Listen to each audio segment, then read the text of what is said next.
आखिर राहुल गांधी को कब और कैसे लग गया कि नरेंद्र मोदी जो है अब उनके इस तरह से आते हैं और छाती चौड़ी नहीं होती उनकी, या राहुल गांधी दरअसल नरेंद्र मोदी को समझे नहीं है, जाने नहीं है, और आखिर नरेंद्र मोदी ने कैसे 24 घंटे के अंदर अंदर राहुल गांधी को एक करारा जवाब दे दिया, वो भी बिना कुछ कहे।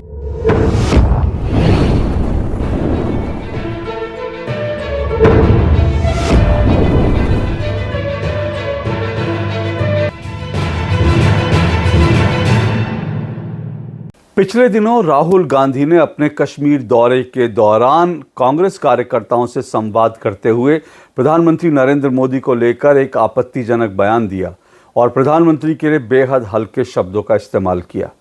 राहुल गांधी ने कहा कि इंडिया गठबंधन ने, इस चुनाव में इंडिया गठबंधन ने प्रधानमंत्री नरेंद्र मोदी का जो आत्मविश्वास था, उनका कॉन्फिडेंस जो है वो तोड़ दिया है। यहाँ तक तो ठीक था, लेकिन उसके बाद राहुल गांधी ने जिस तरह की बॉडी लैंग्वेज का इस्तेमाल करते हुए जिस तरह के शब्दों का इस्तेमाल किया, मुझे लगता है कि वो आपत्तिजनक है। और भारत के प्रधानमंत्री के लिए, देश के प्रधानमंत्री के लिए इस तरह के शब्दों का, इस तरह की बॉडी लैंग्वेज का इस्तेमाल करना, मुझे लगता है कि वो ठीक नहीं, और नेता प्रतिपक्ष को तो कम से कम ये शोभा नहीं देता। राहुल गांधी ने अपने इस बयान में कहा कि आपने नरेंद्र मोदी को देखा, पहले ऐसे आते थे और अब वो ऐसे आते हैं, उनकी छाती ऐसे चौड़ी करके आते थे, अब ऐसे आते हैं। ये जो उन्होंने जिस तरह का जेस्चर करते हुए जो जिस तरह से ये सब कुछ कहा, मुझे लगता है ये आपत्तिजनक है। और ज़्यादा आपत्तिजनक इसलिए है क्योंकि राहुल गांधी ने प्रधानमंत्री नरेंद्र मोदी को लेकर इस भाषा का इस्तेमाल तब किया जब भारत के प्रधानमंत्री दरअसल विदेश दौरे पर थे। ऐसे समय में जब भारत के प्रधानमंत्री विदेश दौरे पर, आमतौर पर अमूमन जो है एक राजनीति में एक मर्यादा का ख्याल रखा जाता था कि जब प्रधानमंत्री विदेश दौरे में तब इस तरह के बयान ना दिए जाएं। लेकिन राहुल गांधी तो राहुल गांधी हैं, उन्होंने प्रधानमंत्री नरेंद्र मोदी के विदेश दौरे के दौरान ही इस तरह का बयान दिया। पहले मैं आपको राहुल गांधी का ये बयान सुनवा देता हूं, उनका बयान सुनिए। उसके बाद मैं कुछ सवाल ज़रूर उठाऊँगा कि आखिर राहुल गांधी को कब और कैसे लग गया कि नरेंद्र मोदी जो है अब उनके इस तरह से आते हैं और छाती चौड़ी नहीं होती उनकी, या राहुल गांधी दरअसल नरेंद्र मोदी को समझे नहीं है, जाने नहीं है, और आखिर नरेंद्र मोदी ने कैसे 24 घंटे के अंदर अंदर राहुल गांधी को एक करारा जवाब दे दिया, वो भी बिना कुछ कहे। ये सब आपको बताऊंगा, लेकिन पहले सुनिए राहुल गांधी के वो शब्द जो मैंने कहा आपत्तिजनक है, और मुझे लगता है आपको भी आपत्तिजनक लगेंगे। सुनिए जरा। चुनाव में नरेंद्र मोदी जी की कॉन्फिडेंस को इंडिया गठबंधन ने खत्म कर दिया। आपने देखा होगा जो पहले नरेंद्र मोदी जी छाती फैला के आते थे, याद है आपको? यूं आते थे, अब यूं आते हैं। तो ये तो खैर राहुल गांधी थे, और राहुल गांधी जो है पिछले दिनों जब लोकसभा चुनाव हुए, राहुल गांधी 99 सीटें जीते, उसके बाद से उनका आत्मविश्वास जो है वो बढ़ गया है। और भारत जोड़ो यात्रा उन्होंने करी थी, उसके बाद भी वो जो है टी शर्ट पहनकर जिस तरह से डोले वोले दिखाकर वो बयान देते हैं, तो इसलिए वो राहुल गांधी इस वक्त कुछ जो है वो कह सकते हैं कि नए अंदाज में दिखने की कोशिश कर रहे हैं, नई तरह की शब्दावली का प्रयोग करने की कोशिश कर रहे हैं। हालांकि वो पहले से ज़्यादा, लोगों को लगता है कि पहले से ज़्यादा वो समझदार दिख रहे हैं, पहले से ज़्यादा वो जो है रिफ़ाइन दिख रहे हैं। लेकिन मुझे लगता है कि रिफ़ाइन होने का मतलब है कि उनको इस तरह के शब्दों का प्रयोग नहीं करना चाहिए, तो वो ज़्यादा बेहतर रहता है। लेकिन ठीक है, राहुल गांधी के अपने सलाहकार, उन्होंने सलाह दी होगी कि प्रधानमंत्री नरेंद्र मोदी पर इसी तरह से एग्रेसिव रहना, इससे उनको तालियां मिलेंगी, और इससे जो है उनके जो मोदी विरोधी हैं और कांग्रेस पार्टी के और जो कार्यकर्ता है, उनसे उनका हौसला बढ़ेगा। ठीक है, ये राहुल गांधी की अपनी राजनीति हो सकती है।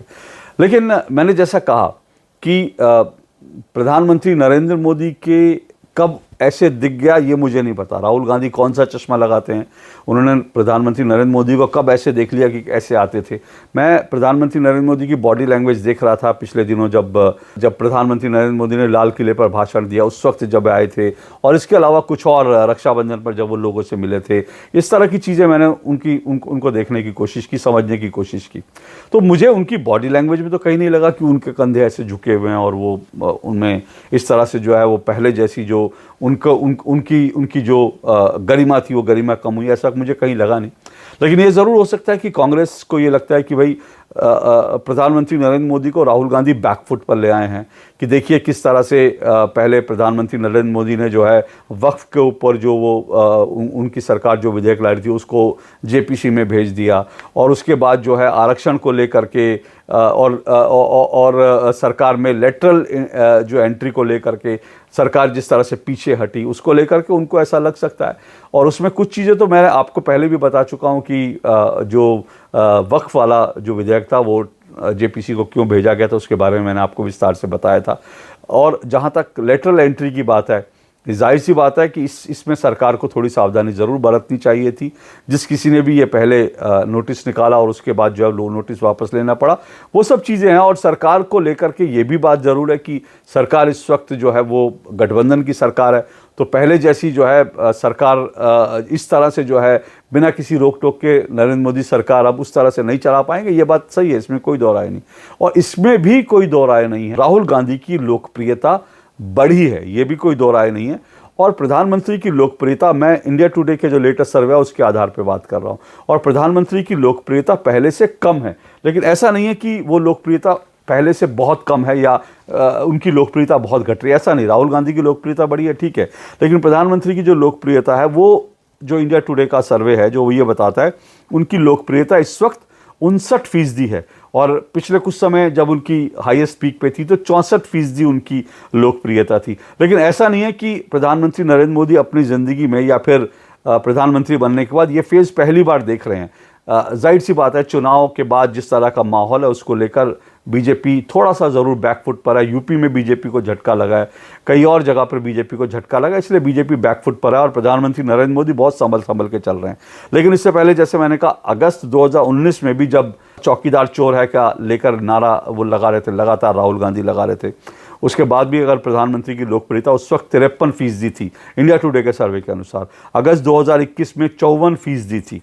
तो अभी जो है अगर मैं पिछले 2019-2021 की तुलना में देखूं तो प्रधानमंत्री की लोकप्रियता फिलहाल जो है वो 59% है। तो इसमें कोई दो राय नहीं कि प्रधानमंत्री जो है वो 59% पर है। राहुल गांधी अभी बहुत नीचे हैं, उनकी बढ़त बनी है, लेकिन अभी राहुल गांधी आधे अंक तक भी नहीं पहुंचे हैं प्रधानमंत्री नरेंद्र मोदी के। तो इतना उछलने का कोई कारण नहीं है। अभी उनको नरेंद्र मोदी या उनके समकक्ष आने में बहुत मेहनत करनी पड़ेगी, बहुत कुछ सीखना पड़ेगा और बहुत कांग्रेस को जोर लगाना पड़ेगा। और कांग्रेस को सबसे बड़ी बात है अपनी नीतियां बदलनी पड़ेंगी। जिस तरह से हिंदुओं को कांग्रेस गाली देते है उससे बचना पड़ेगा, क्योंकि हिंदुओं को गाली दे देकर आप इस देश में जो है लोकप्रिय नहीं हो सकते। इस देश में जो है आप जनता का जो है जिस तरह के प्रधानमंत्री नरेंद्र मोदी की लोकप्रियता वो नहीं जीत सकते, और प्रधानमंत्री नरेंद्र मोदी नहीं बन सकते। वो तो उसके बनने के लिए आपको अभी बड़े पापड़ बेलने पड़ेंगे।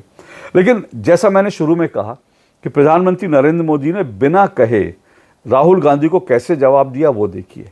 जिस वक्त राहुल गांधी ने बयान दिया उसके तुरंत 24 घंटे भी नहीं हुए कि प्रधानमंत्री नरेंद्र मोदी यूक्रेन पहुंचे, और यूक्रेन से राहुल गांधी को एक जवाब मिला है। और वो जवाब क्या है, वो बड़ा इंटरेस्टिंग जवाब। दरअसल यूक्रेन में जब प्रधानमंत्री नरेंद्र मोदी के पहुंचने की बात आती है और प्रधानमंत्री नरेंद्र मोदी जब ये ऐलान होता है कि अगले दिन वो यूक्रेन पहुंचने वाले हैं पोलैंड से, ठीक उसी समय मॉस्को से, रूस से एक बड़ा ऐलान होता है। रूस से ऐलान किया जाता है कि नरेंद्र मोदी जब तक यूक्रेन की धरती पर रहेंगे, रूस ने कहा वो युद्ध बंद कर देगा। ये अपने आप में बहुत बड़ा ऐलान है। सोचिए, रूस जो है इस वक्त, रूस के बारे में कहा जाता है रूस दुनिया में किसी की नहीं सुनता, रूस को अपनी मनमर्जी करता है। रूस को लेकर किसी को भी, किस दुनिया का कोई भी देश है रूस को लेकर के वो जो है रूस के राष्ट्रपति पुतिन को लेकर के वो इस तरह से कोई दबाव नहीं डाल सकते। वो इतने मजबूत नेता माने जाते हैं। लेकिन पहली बार ऐसा हुआ कि रूस ने ऐलान किया कि वो युद्ध रोक रहा है और कहा कि जब तक प्रधानमंत्री नरेंद्र मोदी तब तक रूस एक भी मिसाइल यूक्रेन पर नहीं मारेगा और एक भी गोली नहीं चलेगी। अब आप सोचिए, जब से ये युद्ध शुरू हुआ है, करीब करीब 935 दिन इस युद्ध को शुरू हुए हो चुके हैं और 2.5 साल हो गए इस युद्ध को शुरू हुए। 2.5 साल में पहली बार कुछ चीजें हो रही हैं। अब आप देखिए, पहली बार 2.5 साल में ऐसा हो रहा है कि कोई नेता यूक्रेन जा रहा है और रूस ने कहा कि अब वो कोई हमला नहीं करेगा। इससे पहले जो है कई नेता जा चुके हैं। हालांकि ये भी बड़ी बात है कि कोई किसी डेमोक्रेटिक कंट्री का, किसी बड़े देश का नेता पहली बार यूक्रेन पहुंचा युद्ध के बीच, ये अपने आप में बड़ी बात है। तो सोचिए कि प्रधानमंत्री नरेंद्र मोदी जब युद्ध हो रहा है, युद्ध के बीच वो यूक्रेन जाने का ऐलान करते हैं और रूस कहता है कि हम कोई मिसाइल नहीं मारेंगे, युद्ध नहीं होगा। ये अब आप सोचिए कि ऐसे नेता जिसको लेकर रूस कह रहा है कि भाई हम युद्ध नहीं करेंगे, वो उस नेता की क्या कंधे झुके हुए आपको नजर आते हैं? राहुल गांधी जी, जिस नेता को लेकर रूस और यूक्रेन, ये जो दो देश हैं, दोनों आपस में लड़ रहे हैं, लेकिन उसके बावजूद दोनों देश ऐसे हैं जिन्होंने प्रधानमंत्री नरेंद्र मोदी के लिए पलक पावड़े बिछाए। 1 महीने पहले प्रधानमंत्री नरेंद्र मोदी रूस गए थे। रूस के राष्ट्रपति भी जिस तरह से प्रधानमंत्री नरेंद्र मोदी से गले मिले, और 1 महीने बाद वो यूक्रेन जा रहे हैं, गए। यूक्रेन में भी राष्ट्रपति ने, यूक्रेन के भी राष्ट्रपति जेलेंस्की जिस तरह से उनसे गले मिले, क्या ऐसा दृश्य क्या आपने किसी और नेता को देखा? किसी और नेता की ऐसी बॉडी लैंग्वेज देखी कि उसने जेलेंस्की के कंधे पर हाथ रखकर उनको जो है सांत्वना दी, कंधे पर हाथ रखकर वो चल रहे हैं, उनको समझा रहे हैं? क्या आपने ऐसी बॉडी लैंग्वेज देखी? क्या आपने ऐसी बॉडी लैंग्वेज देखी किसी नेता की जैसे पुतिन के साथ प्रधानमंत्री नरेंद्र मोदी की बॉडी लैंग्वेज थी? अरे बड़े बड़े नेता जो हैं वो इन दोनों देशों में से एक के पास जा पा रहे हैं, दोनों के पास कोई जा भी नहीं पा रहा है। कोई रूस के पास जा रहा है तो फिर वो यूक्रेन के पास नहीं जा पा रहा, यूक्रेन के पास जा रहा है तो वो रूस के पास नहीं जा पा रहा। लेकिन प्रधानमंत्री नरेंद्र मोदी दुनिया के ऐसे नेता हैं, अकेले ऐसे नेता हैं, जो रूस और यूक्रेन 1 महीने के अंदर दोनों देशों के बीच जाते हैं और दोनों देशों में उनका भव्य स्वागत होता है, और दोनों देशों के राष्ट्रपतियों के साथ उनकी बॉडी लैंग्वेज देखिए। और जब वो यूक्रेन जाते हैं तो फिर रूस ऐलान करता है अपने आप से कि हम युद्ध नहीं करेंगे। ऐसे नेता को आप कह रहे हैं कि उनके कंधे झुके हुए हैं? अरे उनका कंधे भी तने हुए हैं और उनका सर भी जो है वो, उनका सर भी जो है बिल्कुल आसमान में है, उनका सर भी जो है वो जो है गर्व से ऊपर, और सिर्फ प्रधानमंत्री नरेंद्र मोदी के कंधे नहीं तने, उनका सर ही गर्व से ऊंचा नहीं है, बल्कि जिस तरह से रूस ने ऐलान किया कि हम युद्ध नहीं करेंगे जब तक प्रधानमंत्री नरेंद्र मोदी वहां रहेंगे, उसको देख करके मुझे लगता है कि हर भारतीय का जो है कंधे जो है वो, छाती जो है चौड़ी हो गई होगी, उनके कंधे जो हैं वो तन गए होंगे, और हर भारतीय का सर जो है वो गर्व के साथ जो ऊंचा हो गया होगा। जो सम्मान मिला है भारत को जिस तरह से, ये अपने आप में सम्मान ही है ना, कि वो रूस ने कहा कि हम युद्ध नहीं करेंगे। और ऐसा पहली बार नहीं हो रहा, इससे पहले भी ऐसा हुआ कि जब प्रधानमंत्री नरेंद्र मोदी के रिक्वेस्ट पर जब भारतीय छात्र यूक्रेन से निकल रहे थे, तब जो है रूस ने कहा कि ठीक है, जब तक भारतीय छात्र निकलेंगे हम कोई हमला नहीं करेंगे। और उस समय जो है भारत का झंडा लेकर के सिर्फ भारत के छात्र नहीं, बल्कि जो पाकिस्तानी स्टूडेंट थे वो भी तिरंगा झंडा लेकर के निकले, क्योंकि जहां तिरंगा झंडा दिखता था वहां रूस की ओर से कोई आक्रमण नहीं होता था, यूक्रेन की ओर से कोई आक्रमण नहीं होता था। ऐसे प्रधानमंत्री को आप कह रहे हैं कि उनके कंधे झुके हुए हैं, उनकी छाती जो है वो आपने जो है वो सिकुड़ दी है। ये अपने आप में शर्मनाक बयान है, और भारत के प्रधानमंत्री जिनका दुनिया में इतना सम्मान हो रहा है, उसको लेकर इस बयान की जितनी निंदा की जाए मुझे लगता है वो कम होगी। अब एक बात और जो इंटरेस्टिंग है और जो इंपॉर्टेंट है वो ये कि जब प्रधानमंत्री नरेंद्र मोदी गए तो फिर यूनाइटेड नेशन ने कहा कि भाई युद्ध तो यही रुकवा सकते हैं, नरेंद्र मोदी जो हैं भारत के प्रधानमंत्री, भारत ही जो युद्ध को रुकवा सकता है। यूक्रेन के नागरिकों ने भी इस बात की उम्मीद जताई कि प्रधानमंत्री नरेंद्र मोदी जो हैं वो युद्ध को रुकवा सकते हैं और वो पहल करेंगे तो कुछ होगा। तो पूरी दुनिया जो है अब उसकी निगाहें अब भारत के प्रधानमंत्री नरेंद्र मोदी पर, और नरेंद्र मोदी जो है पूरी जो कह सकते हैं कि पूरे सम्मान के साथ वो पुतिन के साथ भी बैठे, और उन्होंने राष्ट्रपति पुतिन के साथ भी युद्ध को लेकर चर्चा की कि युद्ध जो है उसका नुकसान है क्या है, युद्ध नहीं होना चाहिए। और यही बात उन्होंने जेलेंस्की से भी कही, जेलेंस्की के साथ 3 घंटे तक उनकी करीब बात हुई। तो ये दोनों जगह बात करने वाले प्रधानमंत्री नरेंद्र मोदी दुनिया के अकेले ऐसे नेता हैं।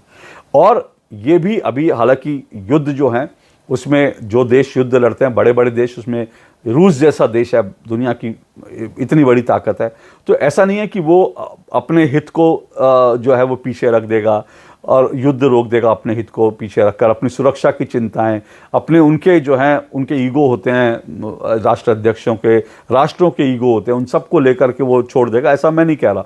लेकिन फिर भी जो है दुनिया को एक उम्मीद जगी है कि भारत अगर पहल करता रहा तो युद्ध को रोका जा सकता है। और जैसा मैंने कहा कि जब प्रधानमंत्री नरेंद्र मोदी यूक्रेन में हो, रूस अगर हमला नहीं करता है, युद्ध रोक देता है, तो इसका मतलब ये है कि रूस भी रिकॉग्नाइज कर रहा है भारत के प्रधानमंत्री नरेंद्र मोदी को कि भाई ये व्यक्ति हैं जिनकी बात हम मानते हैं, ये व्यक्ति हैं, अगर ये कुछ नेगोशिएशन कर रहे हैं तो हम इनको रिकॉग्नाइज कर रहे हैं।